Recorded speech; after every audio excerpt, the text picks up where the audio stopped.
우리 지난주부터 우리 야고보서를 통해서 이 시련에 대한 말씀을 하는데요. 우리 이번 달 말씀의 그 시리즈 제목이 뭐였지 기억나세요? 네, 잊어버리셨죠? 자, 함께 따라해 보겠습니다. 시련을 넘어. 목소리가요. 아침을 안 드시고 오셨네. 시련을 넘어. 성숙함으로.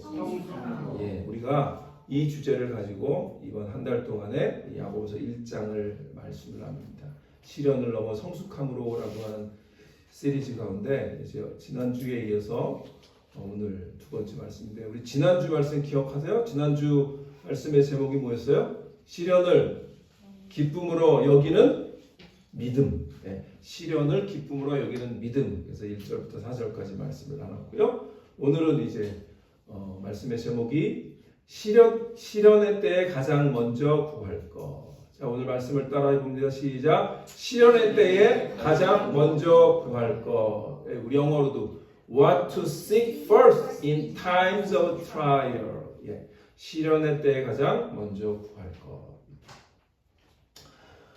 역시 우리 이 말씀을 나누면 같이 이렇게 우리가 이렇게 따라하는 그런 말씀을 함께 따라하면서 기억을 하려고 합니다.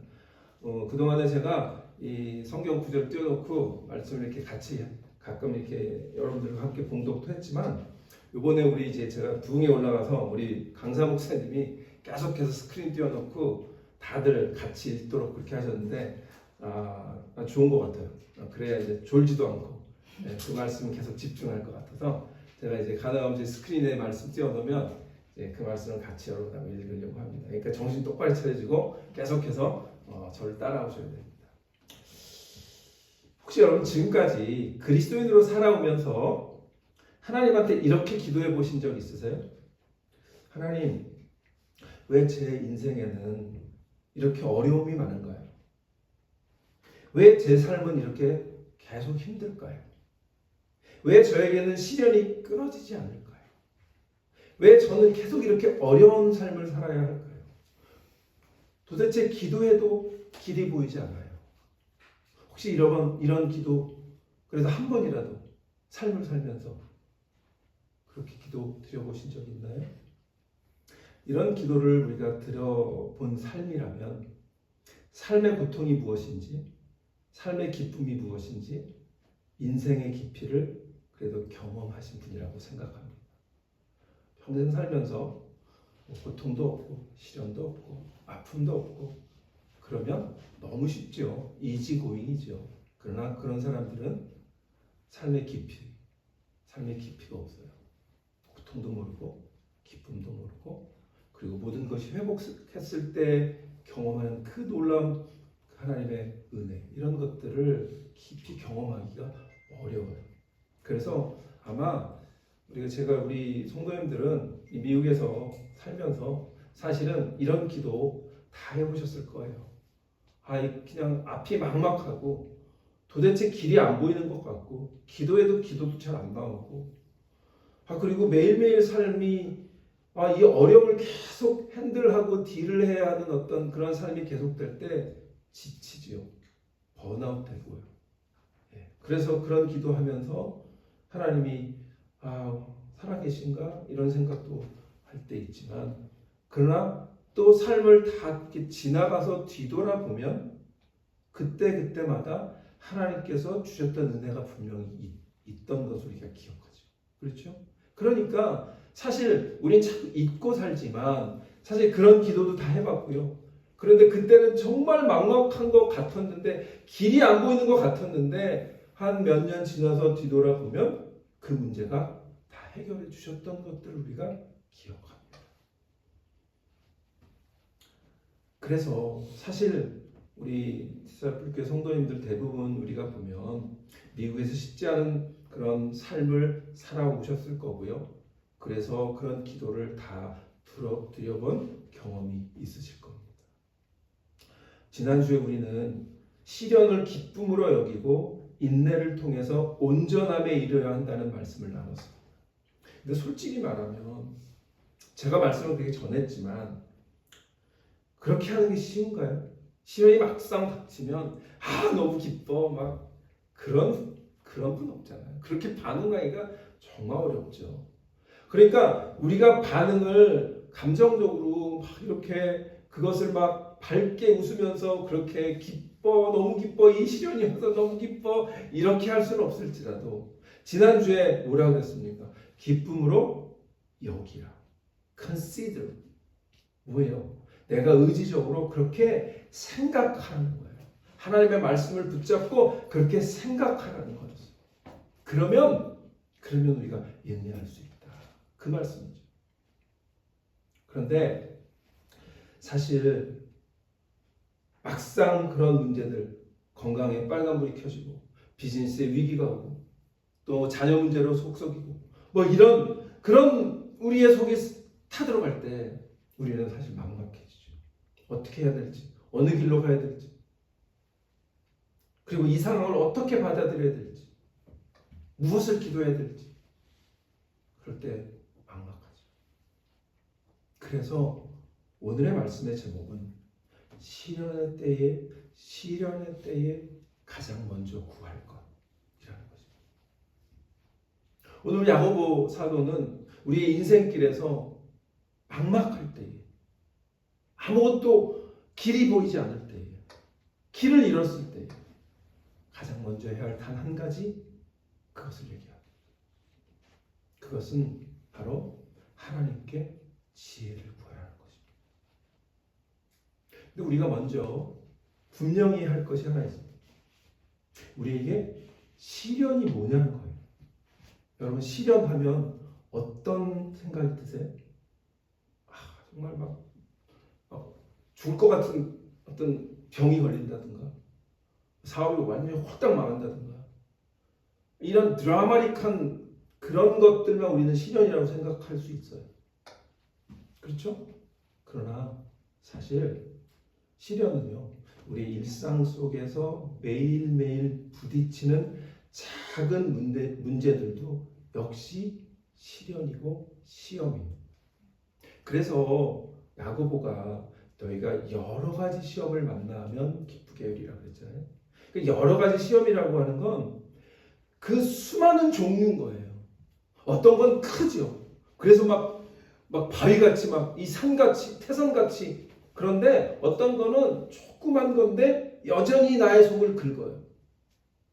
그거는 시련이 아닐까요? 그것도 시련입니다. 매일매일 우리가 딜해야 되는 문제들, 그것도 시련이고 시험이라고 하는 것을 우리가 생각해야 이 오늘 말씀을 시련의 때에 가장 먼저 구할 것을 생각할 수 있는 거예요. 그러니까 그런 작은 문제들에 대해서는 그냥 내가 갖고 있는 지식과 경험으로 핸들하고 할 수 있어, 넘어갈 수 있어, 이렇게 생각하면 시련에 정말 큰 문제가 왔을 때도 막상 하나님께 구하는 그런 헤빗이 없는 거예요. 그러니까 우리는 매일 일상 속에서 부딪히는 작은 문제들조차도 하나님께 먼저 지혜를 구하는 그런 우리의 습관이 들여져야, 그래야 큰 문제가 있을 때도 하나님께 지혜를 구하는 그런 삶이 있게 될 줄 믿으시기를 바랍니다. 그래서 오늘 이 시련의 때가 막 엄청나게 큰 거, 그런 거 지금 여러분 지금 막상 그런 문제 없으실 수 있잖아요. 뭐 자녀분들 다 뭐 이제 장성해서 잘 크고 있고, 뭐 사업도 어느 정도 돌아가고 있고, 뭐 이런 삶이시라면 시련 그러면 왠지 나하고 관계없어, 뭐 이렇게 제3자 입장으로 들으실지 모르지만 시련을 재정의하라는 거예요. 리데피니션을 다시 하라는 거예요. 시련은요, 우리가 매일매일 삶 속에서 부딪히는 작은 문제들, 그것도 시련인 것을 기억하시고, 그래서 시련할 때 가장 먼저 구할 것 뭐다? 하나님의 지혜다. 믿으시기 바랍니다. 아멘. 예. 그래서 오늘 5절부터 8절의 말씀을 통해서 야고보는 이런 시련을 만났을 때 어떻게 해야 될지 지혜를 구하라고 했는데 세 가지의 영적인 원리를 알려줍니다. 자, 첫 번째는 이거예요. 첫 번째는 지혜가 필요한 순간은 바로 시련의 때라는 거예요. 자, 오늘 5절 한번 보겠습니다. 5절 뭐라고 시작하죠? 시작. 너희 중에 누구든지 지혜가 부족하거든. 자, 여기서 누구든지라고 하는 거예요. 이 누구든지라고 하는 말은 그냥 편안한 삶을 살든지 매일 일상 속에서 작은 문제를 계속 복닥거리면서 살든지 아니면 큰 문제 때문에 막 정말 막막한 삶을 경험하고 있든지 누구든지 whoever 이거예요. 그러니까 제가 시련이 뭐냐? definition을 새로 하라 그랬죠? 그러니까 이 누구든지라고 하는 말은 나의 삶의 문제의 크기와 관계없이 모든 것에서 내가 이것이 나의 어떤 결정을 시험하는 그런 문제라면 그 문제가 있을 때 하나님께 나아가라는 거예요. 믿으시기 바랍니다. 하나님께 나아가라는 거예요. 너희 중에 누구든지 지혜가 부족하고. 그래서 지혜가 필요한 순간은 언제라고요? 시련의 때. 그래서 오늘 말씀을 통해서 우리는 시련의 때에 그것이 크고 작고 관계없이 그때가 바로 지혜가 필요한 순간이라는 거예요. 그래서 5절 이 시작은 누구든지라고 이렇게 얘기하는 거예요. 그때 그런데 여러분 이제 삶을 이렇게 돌아보시면서 정말 어려움이 닥쳤을 때 한번 여러분 삶에 어떤 순간이었는지 잘 한번 돌아보세요. 그때에 여러분 어떻게 생각하셨어요? 그런 막막했을 때 우리가 나는 이 정도쯤이야 해결할 수 있어. 그렇게 대응하신 적이 얼마나 있으세요? 별로 없죠. 진짜 막막한 문제가 생기면 내가 이걸 어떻게 해야 되지? 내가 이걸 과연 이걸 헤쳐나갈 수 있을까? 막막해지고 뭐가 되냐면 자신감이 없어지고 이건 내가 할 수 있는 게 아닌데 이런 생각이 들죠. 그게 실제적인 반응이 대부분 그래요. 그래서 바로 그때가 뭐냐면 내가 아무것도 할 수 없네. 내가 할 수 있는 게 별로 없네. 라고 하는 우리의 연약함을 깨닫게 되는 순간이 바로 그런 시련의 때인 거예요. 그래서 우리가 우리의 지혜가 없음을 결핍을 깨닫게 돼요. 아주 뼈저리게 느끼죠. 그래서 바로 그런 시련의 때에 어려움을 경험할 때 바로 먼저 해야 될 것 하나님께 지혜를 구하라는 것. 내가 할 수 없음을 뼈저리게 느끼게 되기 때문에 내가 할 수 없음을 분명히 깨닫기 때문에 하나님께 지혜를 구하라는 것. 그리고 우리는 지혜가 부족하거든이죠. 지혜가 부족함을 그때 경험합니다. 문제가 없을 때는 잘 핸들해 나가요. 그렇잖아요. 내 경험을 가지고 잘 핸들해 나가요. 그런데 전혀 경험하지 못했던 어떤 문제가 나한테 딱 오면 그때는 덜컹 이건 내가 어떻게 할 수가 없겠는데. 그래서 나의 지혜가 부족함을 깨닫게 되죠. 바로 야고보가 그 얘기를 하는 거예요. 너희가 어떤 상황 속에서 지혜가 부족함을 경험해? 그때 하나님을 찾아야 돼. 라고 얘기하는 거예요. 우리의 이 지혜의 결핍을 인정할 때 그것은 바로 하나님의 은혜가 시작되는 순간인 거예요. 그 순간에 하나님께서 내가 도와줄게 라고 우리에게 찾아오시는 그 하나님을 경험하시기를 주의 이름으로 축원합니다.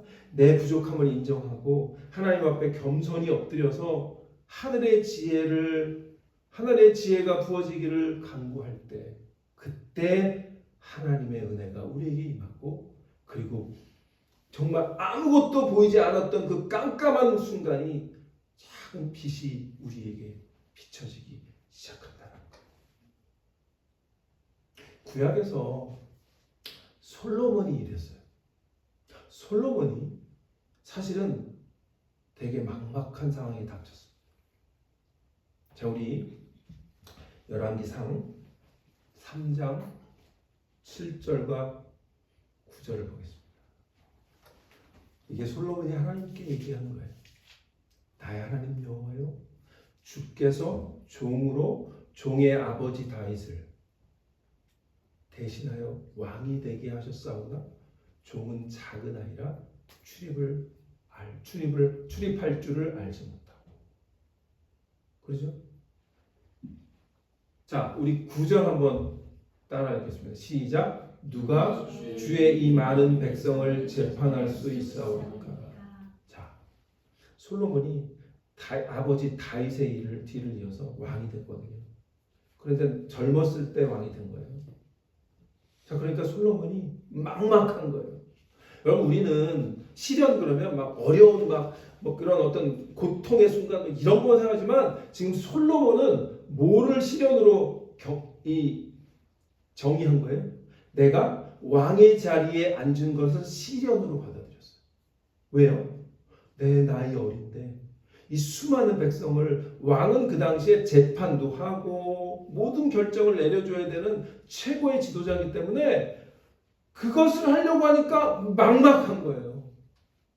여러분, 삶을 우리가 잘 들여다보면 매 순간이 결정이잖아요.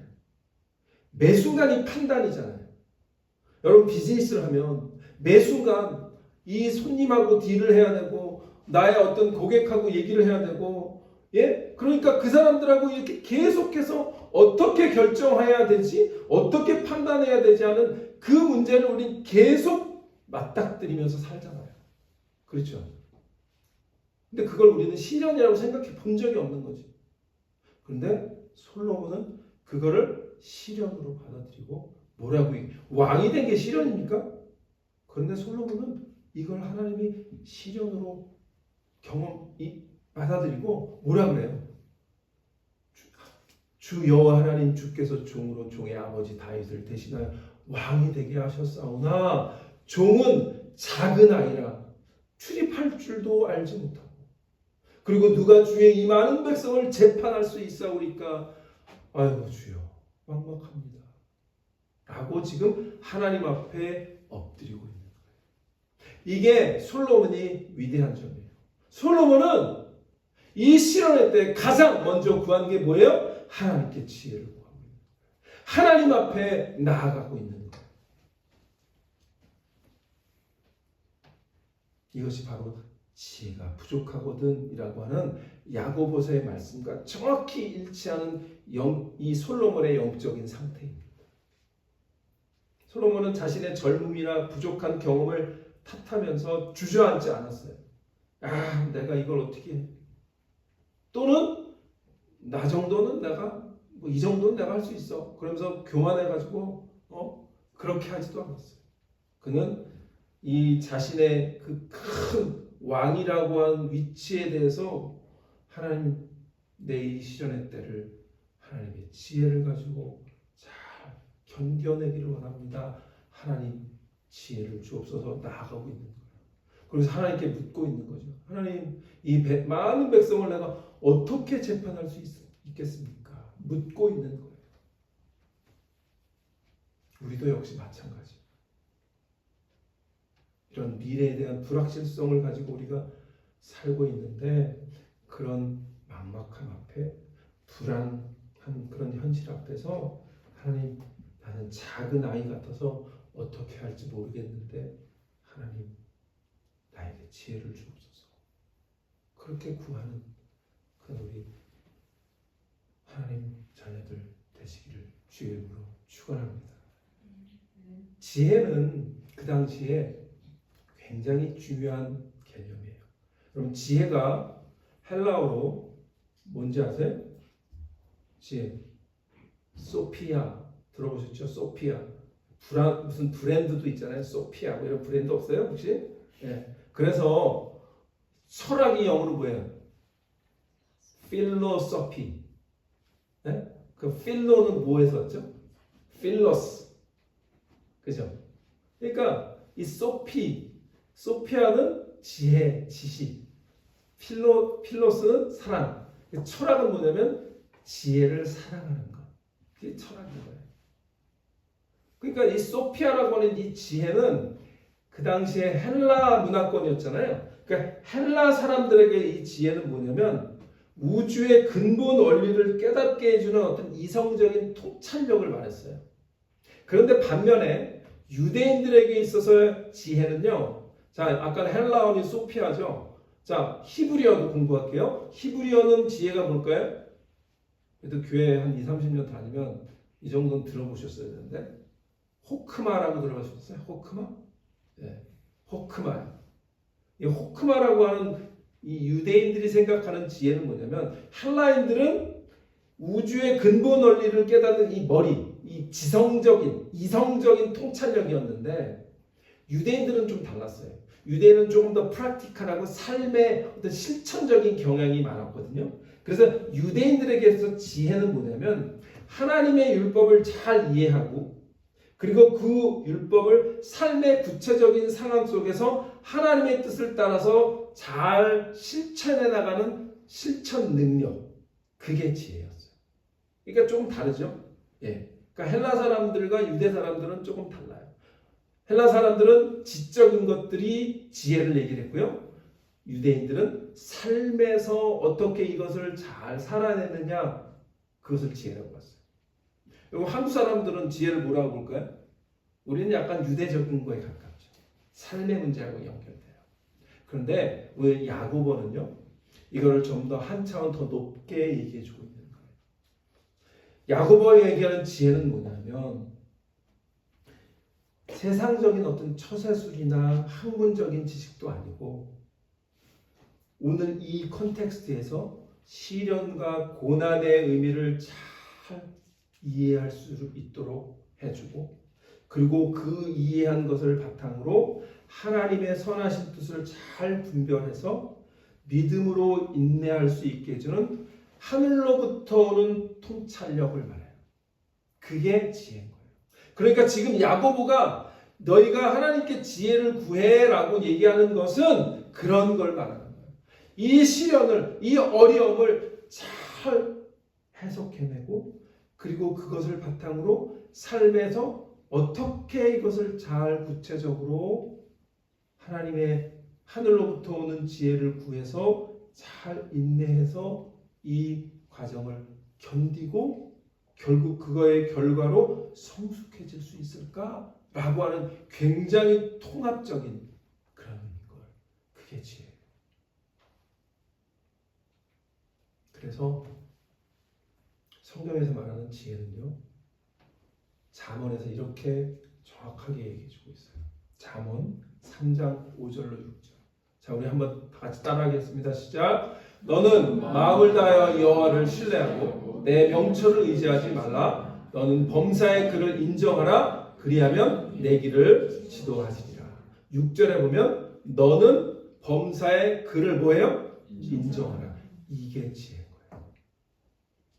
하나님을 인정하면서 사는 것이 진짜 지혜인 거예요. 그러면 우리가 그런 시련의 때에 하나님을 인정하면 어떻게 한다 그래요?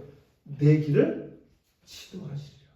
내 경험과 내 어떤 지식이 아니라 하나님만 인정하면 하나님께 모든 범사에 여기서 중요한 뭐냐면 범사예요. 모든 일. 그러니까 제가 아까 그랬죠. 시련은 아주 일상 속에 작은 일부터 큰 일까지 다 포함된다. 그러면 내가 아주 복닥이는 그냥 관계 속에서 복닥이는 문제도 시련이에요. 그러면 그 범사에 하나님을 인정하는 거예요. 그러면 어떻게 해요? 하나님이 주도한다. 그게 지혜예요. 그런데 우리가 종종 어떻게 하냐면 이 정도는 제가 그 정도는 하죠. 근데 이거는 내가 조금 어렵네요. 그러니까 하나님 요거는 도와주세요. 그리고 기도하는 것 그건 진정한 지혜가 아니에요. 범사에 믿으시기 바랍니다. 아멘. 하나님은 범사에 하나님을 인정하기 원하세요. 작은 부분부터 큰 부분까지. 그래서 여러분 매일매일 삶 속에서 부딪히는 문제들 그거를 하나님 앞에 가지고 나가시기를 주 이름으로 축원합니다. 그러면 하나님께서 지혜를 우리에게 주실 거예요. 믿습니까? 예. 근데 우리가 더 기억할 것이 있어요. 지혜의 근원이신 분이 한 분 계시죠. 누구예요? 예수 그리스도. 예수 그리스도는 하나님의 지혜입니다. 그 하나님의 지혜 자체십니다. 그래서 바울이 오늘 스크린에는 없어요. 제가 일부러 안 해놨어요. 여러분과 함께 찾으려고. 골로새서 2장 골로새 2장 3절 같이 찾으세요. 그리고 그걸 함께 읽으세요. 골로새서 2장 찾으셨어요? 예. 자, 그러면 한 목소리로 읽겠습니다. 시작. 그 안에는 지혜와 지식의 모든 보화가 감추어져 있느니라. 그가 누구예요? 예수 그리스도. 그러니까 하나님께 나아가라고 하는 말은 다른 말로 얘기하면 예수 그리스도 바라보라는 거예요. 왜냐하면 그 안에 모든 지혜와 지식의 모든 보화가 감추어져 있대요. 그런데 감사한 건 뭐예요? 그 감추어진 지혜를 예수 그리스도께서 오심으로 우리에게 어떻게 해요? 다 보여주셨어요. 우리가 예수님을 붙들고 기도하며 나아가기만 하면 그러면 주님께서 그 안에 있는 모든 지혜와 지식과 보화 같은 것들을 우리에게 알려주실 것입니다. 믿으시기를 바랍니다. 자, 두 번째 야고보가 얘기하는 두 번째 영적인 진리는 이겁니다. 역시 5절에 있는 말씀인데요. 지혜를 주시는 분은 후히 주시는 하나님이시라는 거예요. 지혜를 주시는 분 뭐하는 하나님? 후히 주시는 하나님. 그래서 우리 5절 다시 한번 보겠습니다. 5절 하반절에 보면 너희 중에 누구든지 지혜가 부족하거든 그러면서 모든 사람에게 후히 주시고 꾸짖지 아니하시는 하나님께 구하라. 그리하면 주시리라. 아멘. 그 하나님께서 후히 주시고 꾸짖지 않으시는 하나님인 걸 우리가 믿고 나아가는 거예요. 여러분 우리가 누군가에게 도움을 청할 때 있잖아요. 살다 보면 내가 이제 도움을 좀 청해야 될 때가 있잖아요. 자, 그런데 내가 생각할 때 이것까지 내가 도움을 청하면 좀 나를 한심하게 보지 않을까? 이런 고민이 좀 들 때가 있잖아. 좀 창피한 거지. 이거 물어봤다 괜히 야 너는 그런 것도 모르냐 이렇게 나올까봐 이제 약간 그렇잖아요. 근데 어떤 사람이 이제 계속 똑같은 거 가지고 이렇게 계속 물어보고 이러면 또 그 문제 가지고 나한테 왔어? 그런 경우 있잖아요. 그러니까 우리는 맨 처음에는 잘 이렇게 들어줘.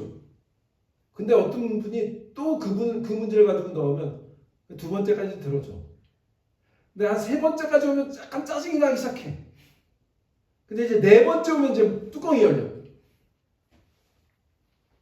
그죠? 저만 그래요? 여러분 다 그렇잖아요. 솔직히. 그런데 하나님은 그렇지 않다는 거예요. 하나님은 두 번이고 세 번이고 네 번이고 100번이고 상관없이 하나님은 그거에 대해서 꾸짖지도 않으시고 너는 또 그 문제 가지고 나한테 왔냐?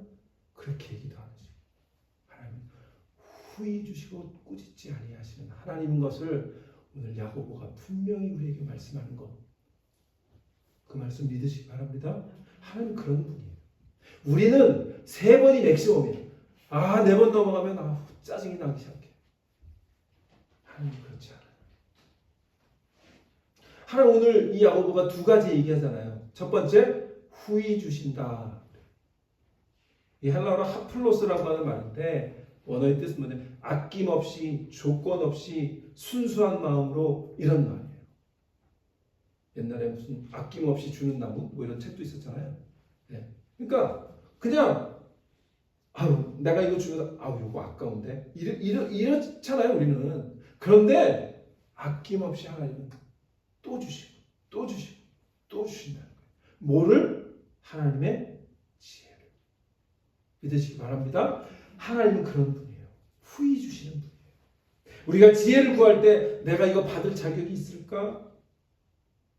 우리는 고민하지만 하나님은 그렇게 묻지 않아요. 너 이거 자격 없어. 이렇게 묻지 않으신다는 거예요. 하나님은 그의 지혜를 우리에게 아낌없이 조건 없이 순수한 마음으로 다 주시는 하나님이신 걸 믿으시기 바랍니다.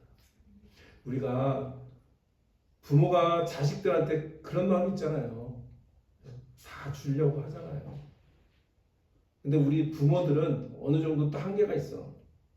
너무 또 자식이 안 믿게 하면 또 안 주려고 해요. 그렇죠?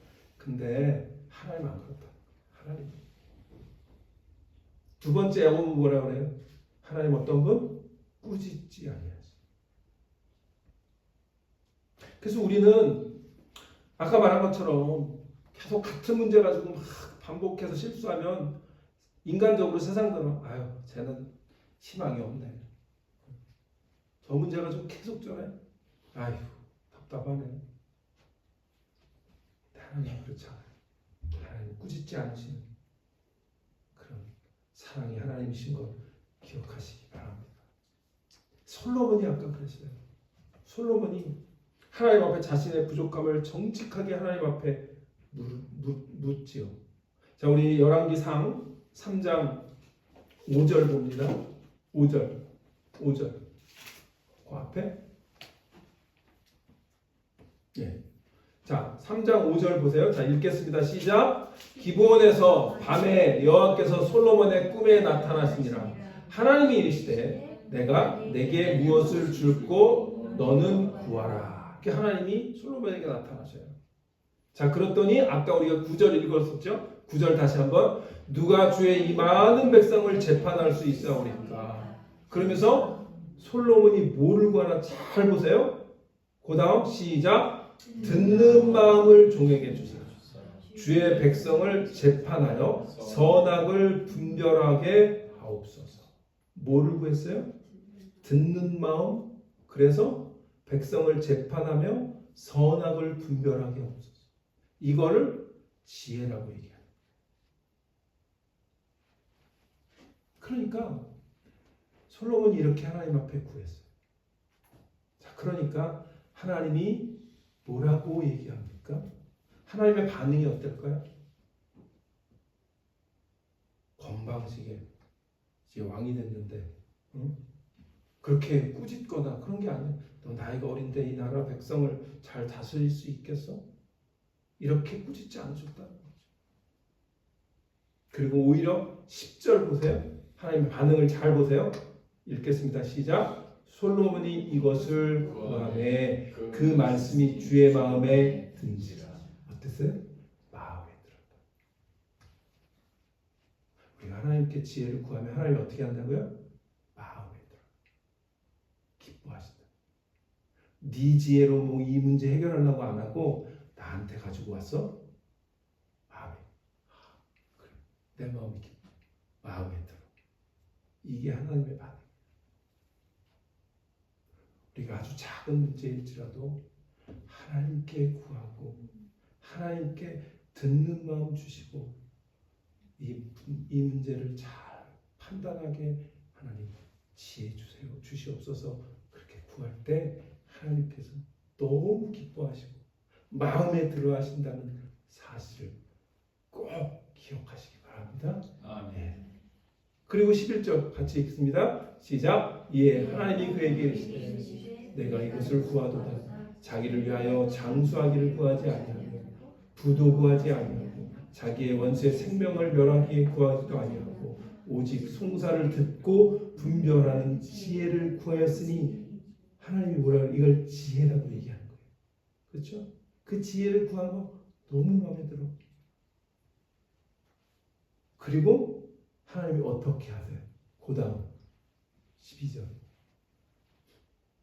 그 다음에 시작. 내가 내 말대로 하여 내가 지혜롭고 총명한 마음을 주노니 내 앞에도 너와 같은 자가 없었거니와 내 뒤에도 너와 같은 자가 일어남이 없으리라.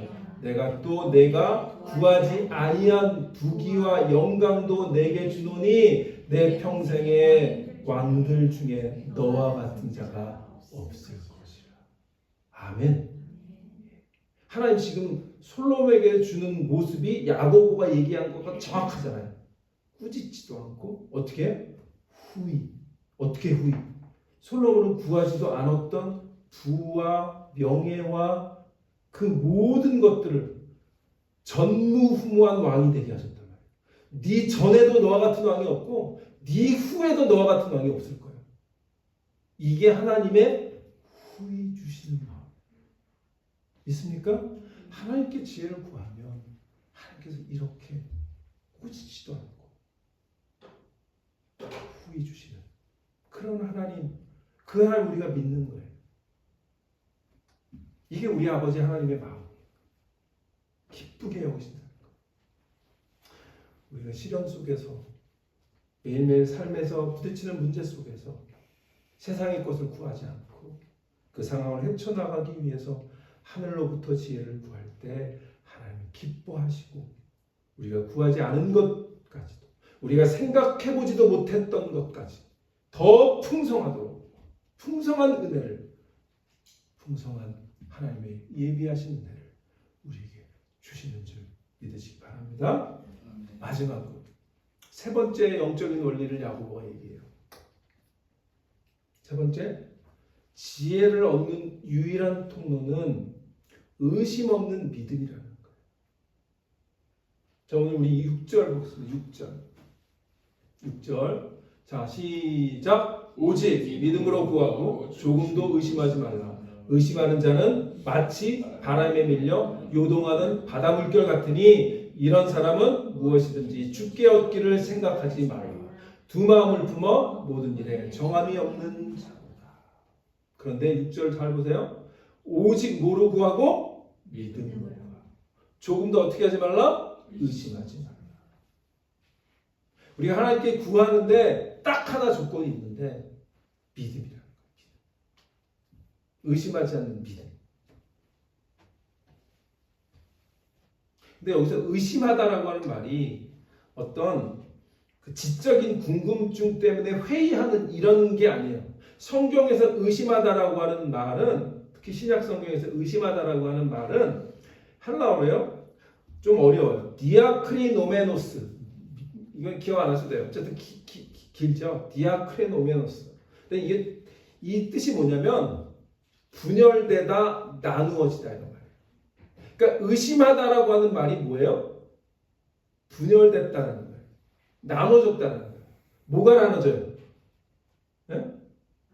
마음이 여기 그 다음에 야고보가 설명을 잘 해주잖아요. 이런 사람은 무엇이든 죽게 얻기를 생각하지 말라. 두 마음을 품어. 의심은 두 마음을 품은 자인 거예요. 의심하는 자는 두 마음이 나눠져 있는 자예요. 한 마음이 되지 않은 거예요. 어떤 한 마음? 하나님께만 맞는 그 한 마음이 아니고 하나는 하나님께도 가고 또 하나는 내 생각, 내 지혜, 내 경험, 세상 이렇게 가는 거예요. 근데 하나님이 그걸 가장 싫어하신다고 했어요. 제가 늘 얘기하죠. 구약의 이스라엘이 왜 하나님께 그렇게 혼났어요? 왜 그렇게 하나님께 심판받았어요? 이스라엘 백성이 하나님께 제사 드렸어요, 안 드렸어요? 드렸어요. 그런데 동시에 우상도 숭배했거든요. 그래서 두 마음이 나뉜 거거든요. 하나님은 그걸 원치 않으신 거예요. 아예 믿지 않던가. 그러면 찬스가 있어. 그 사람은 아예 안 믿으면 하나님을 확 뒤집어 놓을 찬스가 있는데 문제가 뭔지 아세요? 하나님을 적당히 믿는 거예요. 하나님을 믿어. 믿긴 믿는데 하나님도 믿고 세상도 믿고 하나님도 믿고 나도 믿고 하나님도 믿고 내 지식도 믿고 하나님도 믿고 내 경험도 믿는 것. 이 마음이 나눠진 것. 그게 성경에서는 의심하는 거라는 거예요. 단순히 지적으로 이게 맞을까? 이런 게 아니에요. 의심 자체가 하나님을 향한 의심이고 그 하나님을 향한 의심은 마음이 나눠진 거를 말하는 거예요. 여러분 믿으려면 한 마음을 가지고 믿으시기를 바랍니다. 그냥 하나님 적당히 대충 그냥 한 발은 교회 한 발은 세상에 이렇게 믿지 말고 한 마음으로 의심하지 않고 오직 믿음으로 구하는 그런 저와 여러분 되시기를 주의 이름으로 축원합니다. 예. 그래서 예수님도 이렇게 얘기하셨잖아요. 마태복음 6장 24절에 한 사람이 두 주인을 섬기지 못할 것이니 혹 이를 미워하고 저를 사랑하거나 혹 이를 중히 여기고 저를 경히 여김이라. 너희가 하나님과 재물을 겸하여 섬기지 못하느니라. 여기서 예수님은 하나님 재물 이렇게 둘로 나눴지만 여기서 재물 대신에 하나님과 지식, 하나님과 내 자식, 하나님과 내 경험 이렇게 나눌 수 있는 거예요. 그러니까 한 사람이 두 주인을 섬기지 못한다고 하는 거예요. 우리는 그런데 하나님을 주님이라고 얘기하고 하나님이 우리의 구세주라고 얘기하면서 실제적으로 신앙생활 하면서 이게 분열되어 있는 거예요. 나눠져 있는 거예요. 분리되어 있는 거예요. 마음이. 그러면 하나님이 전적으로 우리 가운데 역사하는데 어려우시다. 하나님은 우리의 마음이 나눠지지 않고 의심을 품지 않고 오직 하나님 한 분을 믿는 그 믿음을 가지고 하나님께 구하시기를 바랍니다. 그래서 히브리서 기자가 이렇게 얘기하잖아요. 히브리서 11장 6절에 믿음이 없이는, 자 우리 읽겠습니다. 시작. 믿음이 없이는 하나님을 기쁘시게 하지 못하나니 하나님께 나아가는 자는 반드시 그가 계신 것과 또한 그가 자기를 찾는 자들에게 상 주시는 이심을 믿어야 할지니라. 아멘. 예. 믿음이 없으면 하나님 기쁘시게 못한다는 거예요. 그 믿음은 뭐라고요? 의심하지 않는 믿음, 마음이 나뉘지 않는 믿음, 오직 하나님 한 분만을 바라보는 믿음, 그걸 말합니다. 제가 이번 우리 제 부흥에 지금 참석하고 있잖아요. 첫날에 우리 강사 목사님이 설교 예언을 하나 하시더라고요. 자기 교회에 어떤 이제 결혼한 부부가 있는데 한 2, 3년이 됐는데도 아이가 없는 거예요. 그러니까 이제 그 교회에 한의사가 아주 용하신 분이 있어서 목사님 그분을 이렇게 소개해 줬다는 거예요. 그래서 나중에 이제 그 한의사 집사님을 만나서 그 약을 잘 줘줬냐고 그랬더니 그 부인한테는 약을 줘줬는데 남편한테는 약을 안 줘줬다고 그러더래요. 그래서 부부를 같이 약을 줘줘야 그래 그 아이가 생기고 그럴 때 도움이 될 거 아니냐 그랬더니 이 남편은 한약에 대한 믿음이 없더래요. 그래서 약을 안 줘줬다는 거예요. 그러면서 한약을 먹어도 믿음이 있어야 그 약이 든다는 거예요. 여러분 그렇지 않아요? 그러니까 한약을 먹어도 믿음을 갖고 먹어야 약이 나의 몸에 먹긴 하는데 우리가 하나님께 구한 때 마음이 나눠져가지고 이거 하나님이 들어주실까? 이렇게 의심하면서 구하면 하나님이 한약보다도 워킹을 안 할까? 그러면 안 되죠. 믿음을 가지고 두 마음을 품지. 솔로몬이 두 마음을 품지 않았어요. 그는 완전히 하나님을 의지하고 하나님께서 주실 걸 분명히 믿고 그리고 지혜를 구했어요. 그래서 하나님께서 그렇게 지혜를 주셔서 솔로몬이 그 당시에 가장 뛰어난 왕으로 그 당대에 알려져 가지고 오죽하면 저기 밑에 그런 아프리카 이쪽에서도 솔로몬에게 지혜를 구하러 오잖아요. 시바 왕이 이렇게 오고 그렇죠? 그러므로 하나님께 우리가 나아갈 때 의심하지 않고 그 후에 주신 하나님을 믿고 믿음으로 구하는 사람 되시기를 축원합니다. 말씀을 마칩니다. 우리가 시련은 피할 수 없죠. 그런데 중요한 건 뭐냐면 그런 시련들을 어떻게 말씀을 가지고 해석하느냐 그건 우리의 몫이에요. 그렇죠? 근데 말씀을 붙잡은 자는 그 하늘의 지혜를 구하면서 그 시련의 문제들을 잘 해석해 나가요. 그런데 하나님께 지혜를 구하지 않으면 내가 막 덤벙거리면서 문제가 더 커지게 되고 이렇게 되는 거예요. 우리에게 필요한 건 이런 문제와 시련의 해답이 아니라 하나님의 지혜인 것을 분명히 기억하시기 바랍니다. 그래서 믿음으로 하나님께 지혜를 구할 때 하나님께서 꾸짖지 않고 우리에게 놀라운 은혜로 그 작은 문제들부터 큰 문제들까지 잘 헤쳐나갈 수 있는 놀라운 하나님의 지혜를 하늘의 지혜를 우리에게 허락해 주실 줄 믿습니다. 아멘. 기도하겠습니다.